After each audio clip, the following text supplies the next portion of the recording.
స్వరూపమా నీకు పూలహారతి, సచ్చరితం నీకు జ్ఞాన జ్యోతుల హారతి.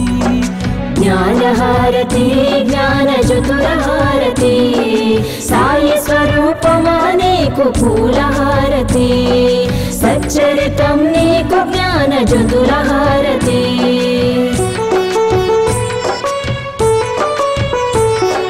నిత్యం నీ లీలా పఠనంలో మేముంటాము, నీ మధుర వచనాలతో మైమరచిపోతాము. నీ తోడుగా భక్తి ప్రేమలను పెంచుకున్నాము. పాలో వెలిగిన జ్ఞాన జ్యోతులతో హారతి, జ్ఞానహారతి జ్ఞానజ్యోతులహారతి, సాయి స్వరూపమా నీకు పూలహారతి, సచ్చరితం నీకు జ్ఞానజ్యోతులహారతి.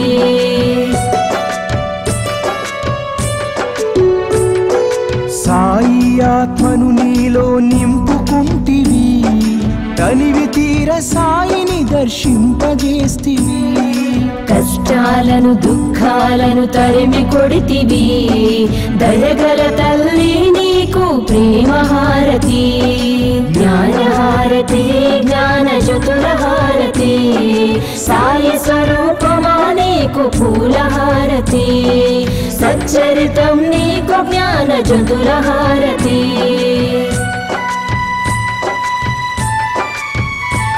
మా కర్మలన్నీ తొలగించి కరుణించినావమ్మ, శాంతి సౌఖ్యాలను అందించినావమ్మ. జీవన నావను దరి చేర్చిన నీకు కర్పూర హారతితో నీరాజనం. జ్ఞానహారతి జ్ఞానజ్యోతులహారతి, సాయి స్వరూపమా నీకు పూలహారతి, సచ్చరితం నీకు జ్ఞానజ్యోతులహారతి.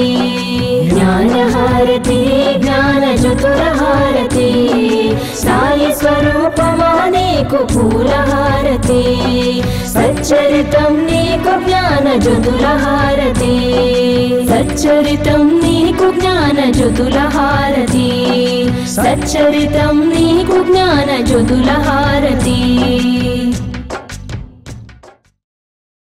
ఎప్పుడు కూడా మనం ఒక విషయాన్ని ప్రతిరోజు కూడా పరిశీలన చేసుకోవాలి. అది మనం నిత్య జీవితంలో పరిశీలన చేసుకుంటాం, కానీ సద్గురువు వద్ద ఆ పరిశీలనను చేసుకో. ఆ పరిశీలన ఏమిటంటే, సద్గురువును ఆశ్రయించినందువల్ల నేనేమైనా ప్రయోజనాన్ని పొందుతున్నానా? ఆ ప్రయోజనాల్లో రెండు రకాలు. లౌకికపరమైనటువంటి ప్రయోజనాలు మనం పొందుతూనే ఉంటాం. ఆ లౌకికపరమైనటువంటి ప్రయోజనంతో పాటు సద్గురువును ఆశ్రయించినందుకు నీ జీవిత పరమార్థానికి కావలసినటువంటి దాన్ని ఏమైనా నువ్వు పొందుతున్నామా? ఎందుకంటే కొద్ది రోజుల్లో ఒక ఏడాది గడిచిపోతుంది, మళ్ళీ కొత్త ఏడాది వస్తుంది. కొత్త ఏడాదిలో మనందరం కూడా అనేక లక్ష్యాలను పెట్టుకుంటాం, రకరకాలైనటువంటి లక్ష్యాలు.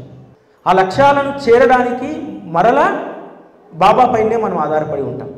కాబట్టి ఒక సంవత్సరం నుంచి మరొక సంవత్సరానికి మనం మార్పు చెందుతున్నప్పుడు, అంటే కాలం గడిచిపోతున్నప్పుడు ఖచ్చితంగా మనం ఈ సంవత్సరం పొందినటువంటి ప్రయోజనాలకు సంబంధించినటువంటి దాన్ని తప్పకుండా మనము పరిశీలించుకోవాలి, దాన్ని బేరేజు వేసుకోవాలి.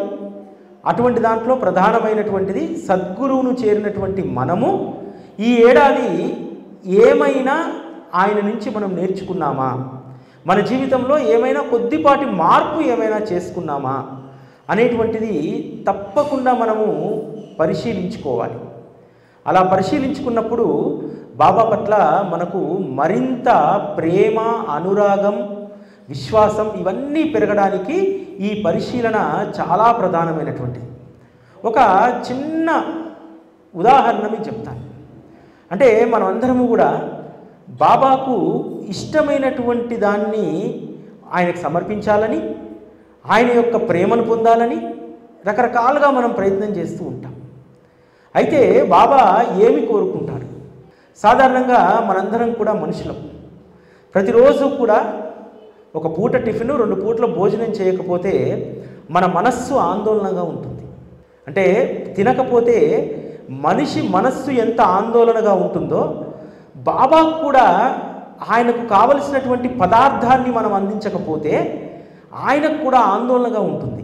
ఎటువంటి ఆందోళన అంటే, అరే వీడు నా సహవాసానికి చేరి ఇన్ని సంవత్సరాలు అవుతుంది, నన్ను ఇంకా అర్థం చేసుకోవట్లేదే అనేటువంటి ఆందోళన ఆయనకు ఉంటుంది. మనకున్నట్టే ఆయనకు ఆకలి ఉంటుంది. కాకపోతే మనకున్నటువంటి ఆకలికి ఆయనకున్నటువంటి ఆకలికి చాలా తేడా ఉంటుంది. మన ఆకలిని మనము ఆహార పదార్థాలతో మనం కడుపు నింపుకొని దాన్ని తీర్చుకుంటాం. కానీ బాబా ఆకలి అలా కాదు. ఆయన దేనికోసం ఎదురు చూస్తాడంటే భక్తుడి యొక్క ప్రేమ అనేటువంటి మధురమైనటువంటి పదార్థం కోసం ఎదురు చూస్తాడు. ఆయనకి ఇతరత్రా ఏ పదార్థాలతోటి అవసరం లేదు అసలు. కేవలం ఆయన మన నుంచి తీసుకొని స్వీకరించి భుజించేటువంటిది ప్రేమ అనేటువంటిది, కొద్దిపాటి ప్రేమ మాత్రమే ఆయన మన నుంచి కోరుకుంటాడు. దాన్ని మాత్రమే రసాస్వాదన చేస్తాడు. ఇప్పుడు మనమందరము కూడా మన ఇంట్లో కానీ ఇక్కడ కానీ బాబాకు నైవేద్యం సమర్పిస్తాం. ఇప్పుడు సమర్పించాం నైవేద్యం, దాంట్లో ఒక్క అన్నపు గింజైనా సరే ఆయన తిన్నాడా?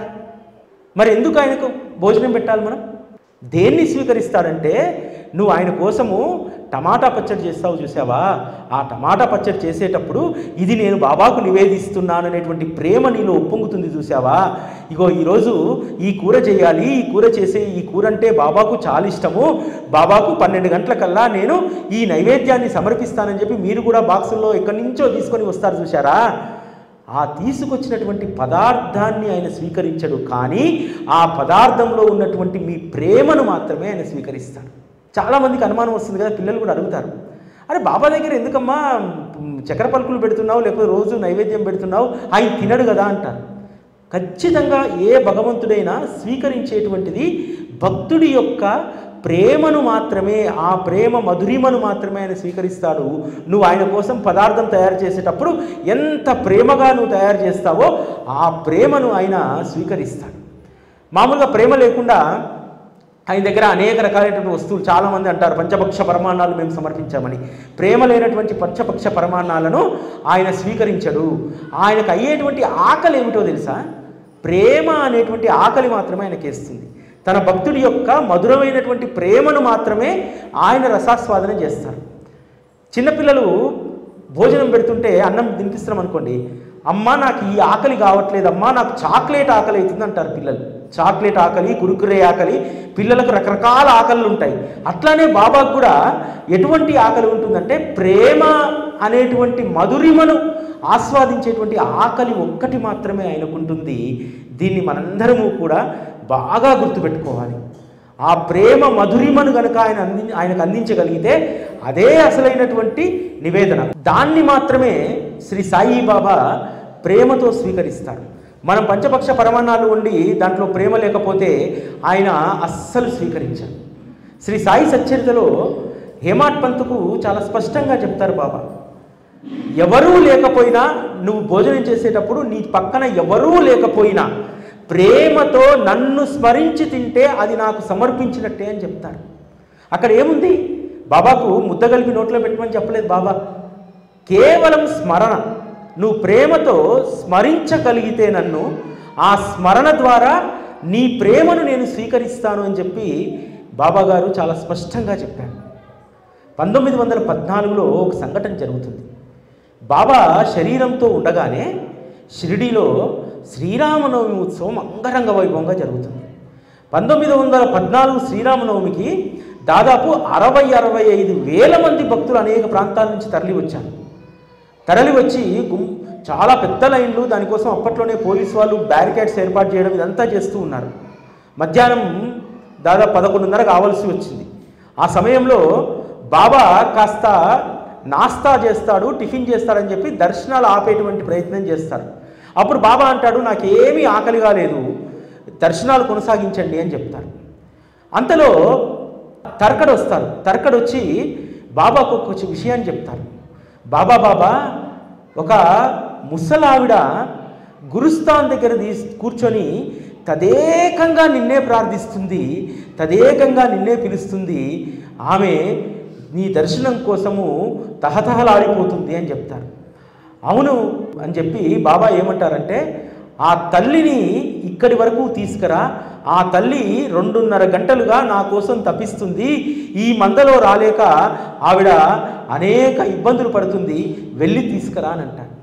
ఆ ముసలాడుని తీసుకొచ్చి బాబా ముందు ఉంచితే బాబా వారి యొక్క వరద హస్తాన్ని ఆ వృద్ధురాలి శిరస్సు పైన ఉంచి యోగక్షేమాలన్నీ కూడా అడిగి, అమ్మా నా కోసం ఏం తెచ్చావు అని అడుగుతాడు. ఆ ముసలావిడ అంటుంది, బాబా ఇంటి నుంచి వచ్చేటప్పుడు 2 రొట్టెలు 2 ఉల్లిపాయలు తీసుకొచ్చాను, కానీ ఇక్కడ దాకా నడిచి వచ్చేటువంటి సమయంలో ఓపిక లేక కోపర్గావులో గోదావరి తీరాన కూర్చొని 1 రొట్టె 1 ఉల్లిగడ్డ తిన్నాను బాబా అని అంటుంది. మరి ఇంకొక రొట్టె ఇంకొక ఉల్లిగడ్డ ఉంది కదా, అది నాకు సమర్పించరాదా అని అంటారు.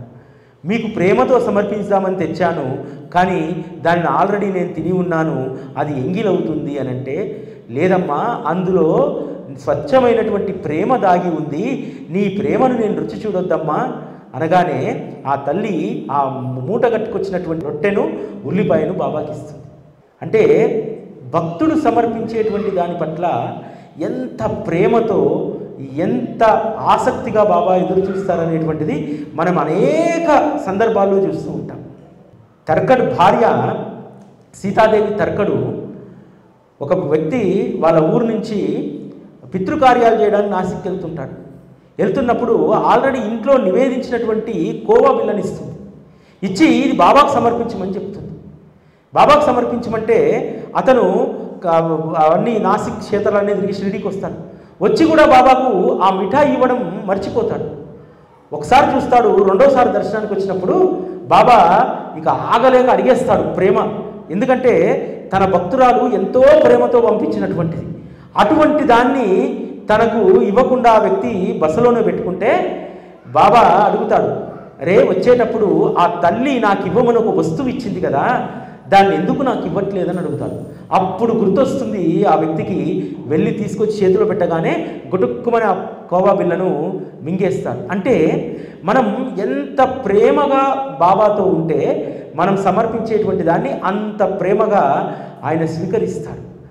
తన భక్తుడికి ఎటువంటి లోటు జరగకుండా ఎప్పుడూ కూడా బాబాను ఆశ్రయించినటువంటి వాళ్ళు బంగబోరు. ఇది లోటు ఉంది అని అనుకుంటే మనం బాబాను అర్థం చేసుకున్నట్టు, మనము ఉన్నటువంటి దాంట్లో తృప్తిగా ఉంటే బాబాను పరిపూర్ణంగా అర్థం చేసుకున్నట్టు. ఒకసారి ముంబై నుంచి 2 స్నేహితులు షిరిడీకి వస్తారు. వచ్చి బాబా దర్శనం అయిన తర్వాత వారు ఒక 2 చిత్రపటాలను తీసుకొని ఆ ప్యాక్ చేయించుకొని ఆ చిత్రపటాలను బాబా దగ్గరికి తీసుకెళ్తారు. తీసుకెళ్తే బాబా వారి స్వహస్తాలతో స్పృశించి ఆ చిత్రపటాలను ఇచ్చేస్తారు. ద్వారకామయ్య బయటకు వచ్చిన తర్వాత అందులో ఒక వ్యక్తికి ఆలోచన వస్తుంది, అరే నా తమ్ముడికి కూడా ఈ చిత్రపటం ఇచ్చుంటే బాగుండేది కదా, ఇంకొక చిత్రపటం కొంటే మనం ఆ తమ్ముడికి కూడా ఇచ్చేటువంటి వాడిని అని అనుకుంటాను. సరే అని చెప్పి బయలుదేరుతారు. ఇంటికి వెళ్ళిన తర్వాత ఆ ప్యాకెట్ని విప్పితే 2 ఫోటోల బదులు 3 ఫోటోలు ఉంటాయి. అంటే ఎంత ప్రేమతో బాబాను వాళ్ళు ఆహ్వానించి ఉండాలి.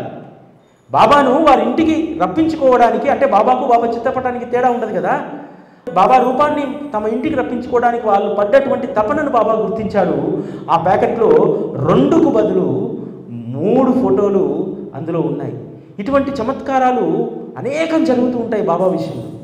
మనం అనుకుంటాము షిరిడి వెళ్ళి రిటర్న్లో వచ్చేటప్పుడు లేకపోతే ఇంకెక్కడికన్నా వెళ్ళి వచ్చేటప్పుడు అరే బాబా ఇంకొక ఊది ప్యాకెట్ ఎక్కువ తెచ్చుకుంటే బాగుండు అని అనిపిస్తుంది. అనుకున్నప్పుడు మనం అనుకుంటాము అరే ఒకటే దొరికిందిలే ఇదే చాలు అనుకుంటాం. మీకు ఒక అద్భుతమైనటువంటి అనుభవాన్ని చెప్తాను. ఇంతకుముందు షిరిడీలో ఎట్లా ఉండేదంటే దర్శనానికి పోయిన తర్వాత లోపలికి ఎన్నిసార్లన్నా ఊది కౌంటర్కి వెళ్ళి ఊది తెచ్చుకోవచ్చు. తర్వాత శతాబ్ది ఉత్సవాలప్పుడు ఆ సిస్టమ్ మార్చారు, అది తీసేశారు. తీసేసిన తర్వాత దర్శనానికి వెళ్ళి వస్తుంటే ఒకే ఒక ఊది ప్యాకెట్ ఇస్తారు, దర్శనానికి ఒక ఊది ప్యాకెట్. ఇంతకుముందు ఆ ఊది కౌంటర్లో ఎన్నిసార్లైనా లైన్లో పోయి తెచ్చుకోవచ్చు. ఫస్ట్ టైం ఆ కౌంటర్ అట్లా పెట్టిన తర్వాత మనస్సుకు బాధ అనిపించి అరే షిరిడీకి వచ్చినప్పుడు ఎప్పుడైనా ఒక 4-5 ఊది ప్యాకెట్లు తీసుకెళ్ళేటోళ్ళము, ఓపిక ఉంటే 10 సార్లు కూడా తీసుకెళ్ళిపోయేటోళ్ళము. అరే ఒక్క ప్యాకెటే వచ్చింది, ఈ ఒక్క ప్యాకెట్ ఎవరికి సరిపోతుంది అనేటువంటి దిగులు ఒకసారి వచ్చేసిన తర్వాత గురుస్థాన్ చుట్టూ ప్రదక్షిణ చేస్తూ ఉన్నాను. ప్రదక్షిణ చేస్తూ ఉంటే మామూలుగా రెగ్యులర్గా అక్కడికి వెళ్తుంటాం కాబట్టి ఒక సెక్యూరిటీ గార్డు, సార్ బాగున్నారా, ఎప్పుడు వచ్చారని అడిగాడు. బాగున్నాను అన్నాడు. జేబులో నుంచి తీసి ఒక 6 ఊది ప్యాకెట్లు చేతిలో పెట్టాడు. అంటే మనం దేనికోసమైతే తప్పిస్తున్నామో, దేనికోసం తప్పించాం? షిరిడీకి పోయి బాబా బాబా నాకు ఒక అరకిలో బంగారాన్ని ఎప్పటికైనా కొనుక్కునే అవకాశాన్ని ఇవ్వు, అదృష్టాన్ని ఇవ్వు, లేకపోతే ఇంకో బిల్డింగ్ కట్టుకునేటువంటి అవకాశాన్ని ఇవ్వని చెప్పి అడగలేదు. అక్కడ ఏమడిగాము? అరే నీ విభూది ఇంత మహిమాన్వితమైనటువంటిది కదా, ఒక్క ప్యాకెట్తో ఇలా సరిపెట్టుకోవాలి బాబా అంటే గుప్పెడి నిండా ప్యాకెట్లు ఇచ్చాడు. అంటే ఇటువంటి చిన్న చిన్న వాటినిచ్చి ఎంత మురిపిస్తాడంటే బాబా చాలా. అంటే ఇవన్నీ ఎందుకు ఇస్తాడంటే మనము మనుషులుగా ఎప్పుడు కూడా ఒక అసంతృప్తితో ఉంటూ ఉంటాం. చాలా ప్రతిరోజు బాబా దగ్గర మన వినతి ఉంటూనే ఉంటుంది. ప్రతి వారం ఒక వినతి ఉంటుంది బాబాకు, ఏదో ఒకటి. ఆ వినతి, ఆ కోరిక తీరకపోతే మనలో అసంతృప్తి ఉంటుంది. ఆ అసంతృప్తి వల్ల మనము పరిపూర్ణంగా ఆయన పట్ల మన దృష్టిని మలచలేము, భక్తిని కూడా ఆయన పట్ల, విశ్వాసాన్ని కూడా ఆయన పట్ల పెట్టలేము. అందుకని ఏం చేస్తారంటే వీటన్నిటినీ మరిపించడానికి, అరే నేను అడగగానే నాకు ఊది ఇచ్చినటువంటి ఈయనే ఇక నేను అడిగినటువంటి దాన్ని ఎందుకు ఇవ్వకుండా ఉంటాడు? కాబట్టి ఇచ్చేదాకా ఓపిక పడదాం. ఒక పాఠం, ఒక లెసన్. సద్గురువు దగ్గర ఎప్పుడైనా సరే మనము కేవలము వాంఛలతో కూడినటువంటి లౌకికపరమైనటువంటి వస్తువులను మాత్రమే ఆశించకూడదు. ఆ వస్తువులు అనేటువంటి అవి నశించిపోయేటువంటివి, శాశ్వతంగా నీ జీవితాంతం గుర్తుండిపోయేటువంటిది ఒకే ఒకటి, ఆయన యొక్క అనురాగం, ప్రేమ. అరే నా కోసం కదా బాబా ఒక మనిషిని పంపించి ఊది ఇప్పించాడు. అరే నా కోసం నేను ఆలోచించితే కదా బాబా 2 చిత్రపటాలకు 3వ చిత్రపటాన్ని కూడా ఇక్కడ అక్షయంగా చేసి నాకు ఆ ప్యాకెట్లో పెట్టారు. ఈ అనుభూతి ఎంత గొప్పది, జీవితాంతం ఉంటుంది కదా. మనము మన కోరికలు ఎట్లా ఉంటాయంటే, ఇల్లు కొనాలనుకుంటాము, ఇల్లు బాబా దయ వల్ల అమృతుంది, దానికి 20 లక్షలు లోన్ పెట్టుకుంటాము. కొన్నటువంటి వాళ్ళని సంతోషంగా ఉంటామా? ప్రతి నెల 5వ తారీఖు రాగానే అబ్బా ఈఎంఐ అయిపోయి, ఏ సుఖం ఉంది అందులో? కానీ ఈ సుఖం ఎంత గొప్పది.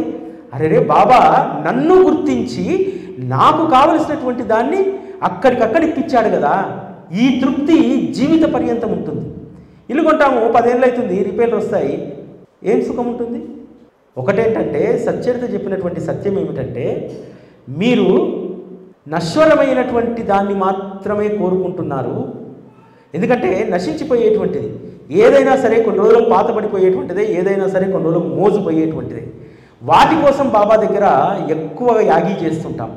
వాటికంటే కూడా బాబా నా రాతలో ఉన్నటువంటి దాన్ని నువ్వు అనుగ్రహించి నాకు స్వచ్ఛమైనటువంటి సుఖాన్ని, శాంతిని, వీటిని ప్రసాదించు. దేనికోసం అనవసరంగా ఆరాటపడేటువంటి ఆ బుద్ధిని నా నుంచి తొలగించు అని చెప్పి ప్రతిసారి కూడా మనం బాబాని అడగాలి. ఏమంటారంటే ఒక నానుడు ఉంటుంది కదా, అడుక్కోవడం కూడా ఒక కలట, అదొక ఆర్ట్. మామూలుగా ఇలా మంచి చొక్కా వేసుకొని రోడ్డు మీద పోయి అడుక్కుంటే ఎవడు రూపాయి ఇయ్యడు. బాబా దగ్గర కూడా మనం అడగాల్సినప్పుడు ఏ విధంగా అడగాలి, ఏ విధంగా ఆయనను అడిగితే మనకు అనుగ్రహం దక్కుతుంది. అత్యాశతోటి, నిత్యము కోరికలతోటి ఆయన దగ్గరికి చేరినా సరే వ్యర్థం, అనవసరం. ఇంత దూరం రావడం అనవసరం, ఆయనను ప్రేమించడం అనవసరం.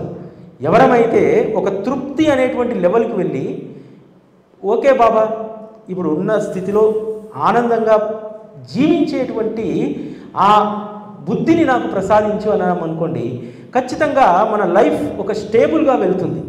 అంతే తప్ప మనిషి యొక్క నైజం ఎప్పుడూ కూడా ఆరాటపడుతూనే ఉంటాడు.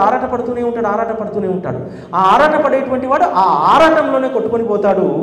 అదేవిధంగా బాబా దగ్గర మనం చాలా అనుకుంటాం, ఏదో దాచిపెట్టేస్తాం బాబా దగ్గర, దాచిపెట్టి పైకి మాత్రం భక్తిని నటిస్తాం, పైకి మాత్రం ప్రేమను నటిస్తాం, ఇతరులను ద్వేషిస్తూ ఉంటాం, కానీ బాబా దగ్గర మాత్రం ప్రేమగా మనము ప్రవర్తిస్తుంటామని అనుకుంటాం. కానీ బాబాకు ప్రతి విషయం కూడా తెలుసు. ఒకసారి వామన్ పటేల్ ఏం చేస్తారంటే, షిరిడి నుంచి వెళ్ళేటప్పుడు ఒక చిన్న పెట్టెలో కొన్ని వెండి నాణాలు పెట్టి రాధాకృష్ణ ఇంట్లో సందుక పైన ఉన్నటువంటి భాగంలో పెట్టి వెళ్ళిపోతాడు. ఎందుకోసమంటే బాబాకు ఏదైనా ఒక అవసరం రావచ్చు. వామన్ పటేల్ చాలా చిన్న వయసులో బాబా పాదాల చెంతకు వస్తాడు, లా విద్యార్థిగా ఉన్నప్పుడు వస్తాడు. వచ్చినటువంటి అతనికి యువకుడు కదా, ఆలోచనలు డిఫరెంట్గా ఉంటాయి. ఆ తర్వాత గొప్ప సాధకుడు అయ్యాడు. ఆ ఆలోచన డిఫరెంట్గా ఉండేదంటే ప్రతిరోజు కూడా బాబాకి ఏదైనా అవసరమైతే తను తెచ్చి ఇస్తున్నాడు. తను షిరిడీలో లేకపోతే బాబాకి ఏదైనా అవసరమైతే డబ్బు కావాలి కదా, ఆ డబ్బును రాధాకృష్ణయ్య ఇంట్లో పైన పెట్టి రాధాకృష్ణయ్య గారికి తర్వాత లేఖ రాద్దాము, ఆ డబ్బును బాబా కోసం వినియోగించమని చెప్పి వామన్ పటేల్ వెళ్ళినటువంటి తెల్లారి బాబా ఒక మనిషిని పిలిచి, నా సొమ్ము ఒకటి రాధాకృష్ణయ్య పెట్టె పైన ఉంది, దాన్ని ఇవ్వమని చెప్పని అంట.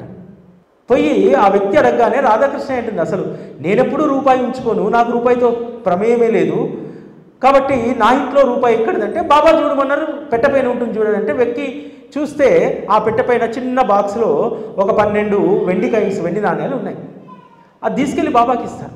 ఆ తర్వాత వామన్ పటేల్ లేఖ రాస్తారు రాధాకృష్ణయ్యకి, ఈ విధంగా అక్కడ డబ్బు పెట్టాను, బాబా అవసరార్థం, బాబా ఏదైనా అన్నదానం చేయదలుచుకుంటే ఇతరతర ఖర్చులు ఉంటే దాన్ని వినియోగించడానికి లేఖ రాస్తారు. తర్వాత ఆమె జాబ్ రాస్తుంది, నువ్వు వెళ్ళినటువంటి మరుసటి రోజే బాబా ఆ డబ్బును తీసుకున్నారు, మనం అనుకుంటాము సాయి మహారాజ్ దగ్గర మనం ఏవో దాచిపెడతామని, ఆయన దగ్గర ఏ రహస్యాలు దాగదనేటువంటి విషయం నీకు తెలియజేయడానికే ఆయన స్వయంగా మనిషిని పంపించి డబ్బు తీసుకెళ్లారనేటువంటి విషయాన్ని వామన్ పటేల్కి రాస్తారు.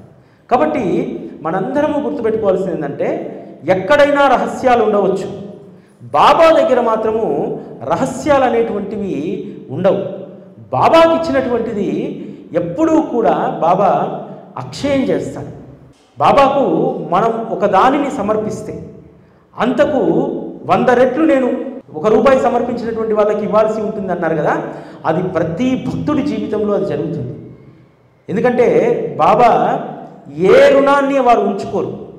ఒకవేళ ఆయనకి ఏదైనా మనం ఒక సత్కార్యంలో భాగస్వామ్యం అయ్యామంటే, ఆయన కోసం మనం కొంత సమయాన్ని కేటాయిస్తున్నామంటే దానికి తగినటువంటి ఫలితాన్ని ఖచ్చితంగా సద్గురు ఇస్తారు.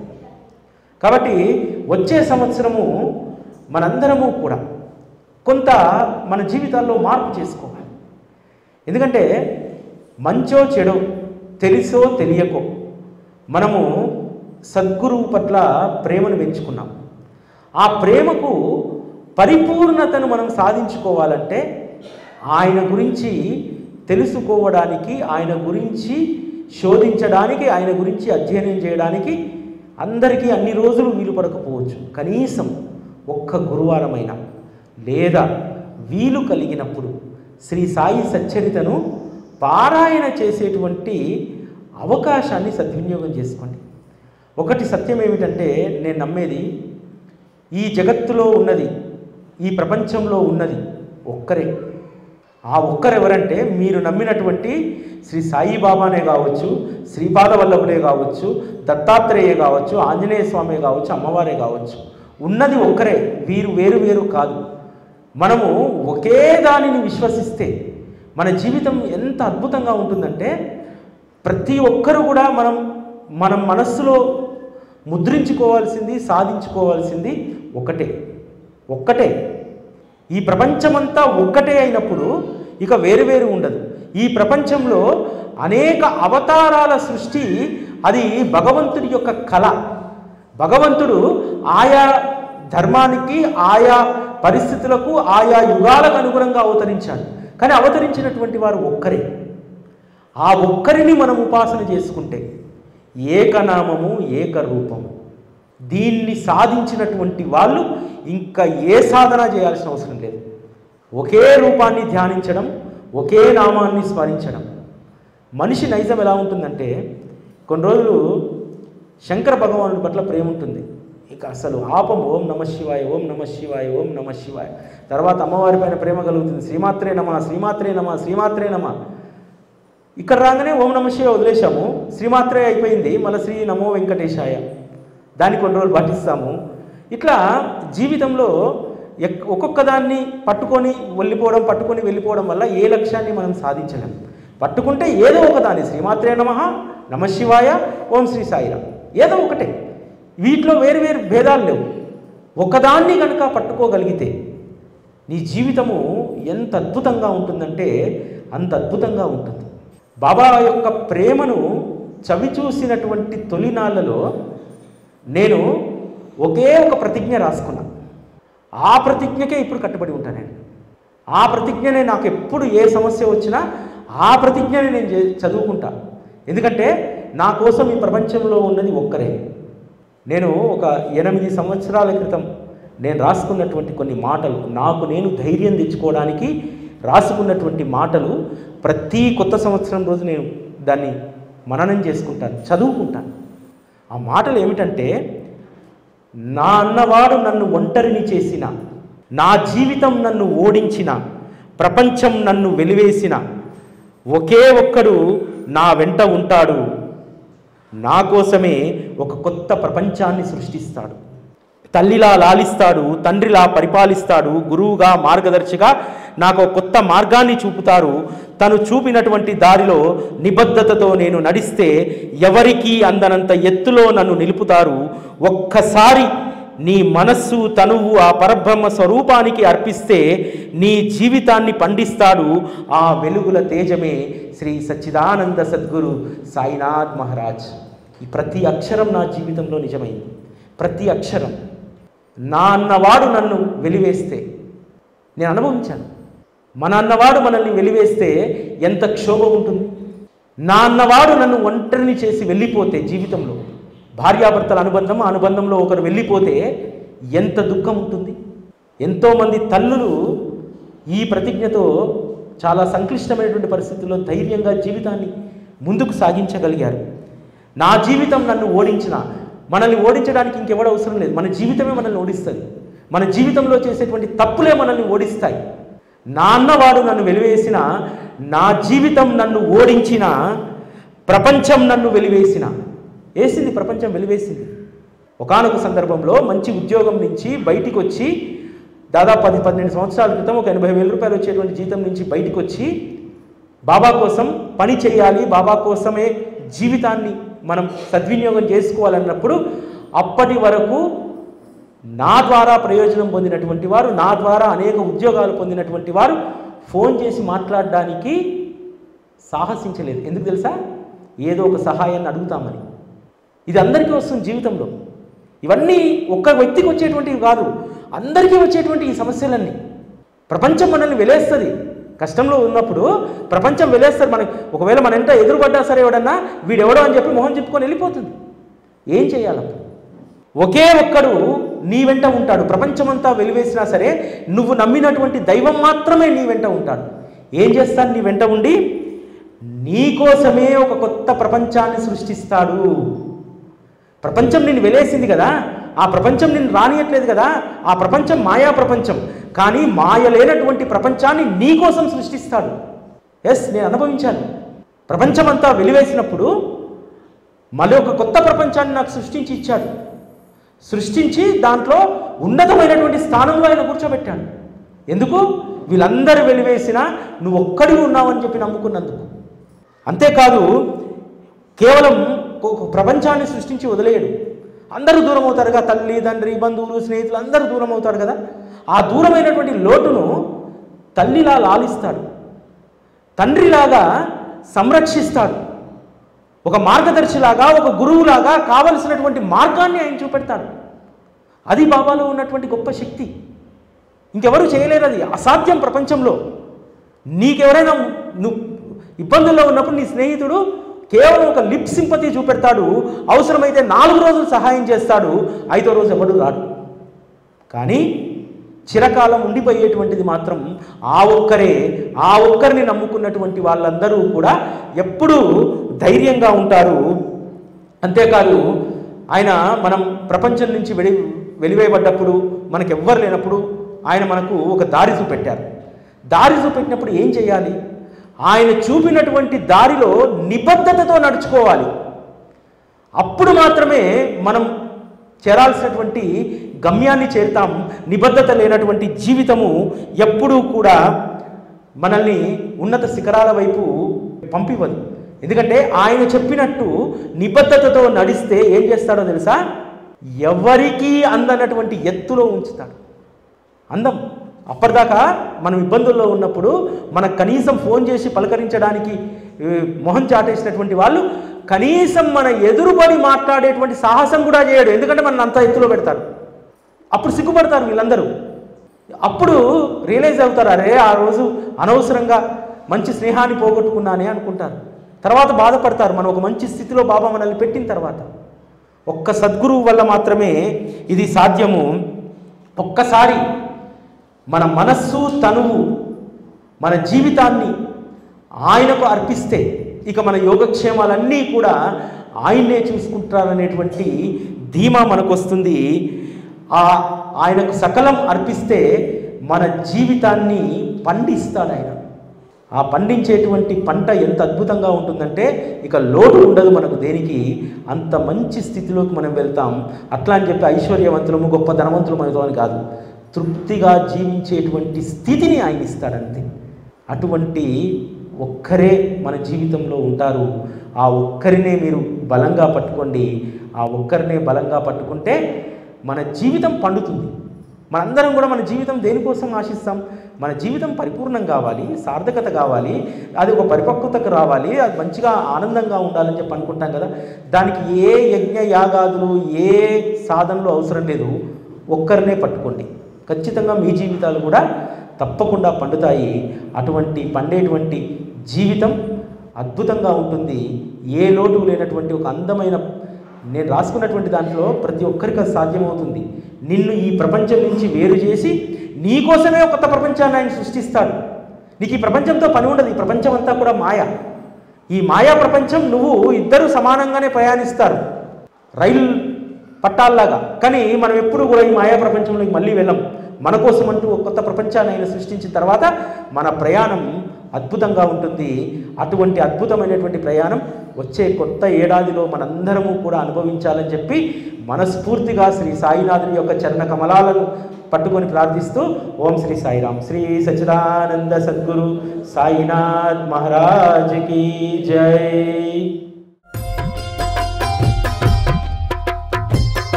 మిట్ట మధ్యాహ్న సమయాన ఇంటికెవరు వచ్చిన గాని అతిథి దేవో భవ అని అన్నము పెట్టగానే మన మనసున అన్నదాన ప్రభువని సాయి ఆరోగ్యమునిచ్చు సాయి. అప్పుడే పరమాత్ముడు ప్రశాంతపరచు ఆత్మను. ఓ సద్గురు సాయి నా సర్వము నీవేలే. ఓ సద్గురు సాయి నా సర్వము నీవేలే.